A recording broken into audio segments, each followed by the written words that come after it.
আসসালামু আলাইকুম বন্ধুরা। আমরা আজকে গিয়েছিলাম রাঙামাটির হাজারীবাগে টঙ্গর রেস্টুরেন্টে। আ চতুর্দিকে পানি পরিবেষ্টিত এবং প্রাকৃতিক মনোরম পরিবেশের মধ্যে অবস্থিত টঙ্গর রেস্টুরেন্ট। তো আমরা নৌকাযোগে সেখানে রাঙামাটি রিজার্ভ বাজার হতে সেখানে পৌঁছাই। পৌঁছানোর পরে দেখতে পাই অসাম একটা ভিউ।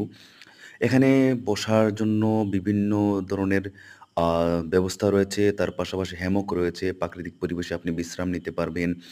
খাবার জন্য রয়েছে ডাইনিং। আপনারা দেখতে পাচ্ছেন টঙ্গর রেস্টুরেন্ট লেখা এবং ডাইনিং এর বাম পাশের দিকে একটি বড়সড় আকারের মাচাংঘর রয়েছে। সেখানে বসে আপনি আড্ডা দিতে পারবেন, লুডো খেলতে পারবেন, খুশো-গল্প করতে পারবেন, গানের আসর বসাতে পারবেন।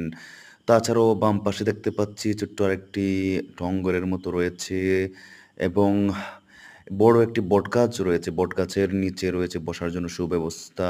সবার প্রতি আহ্বান রইলো আপনারা যদি রাঙামাটি আসেন তাহলে এখানে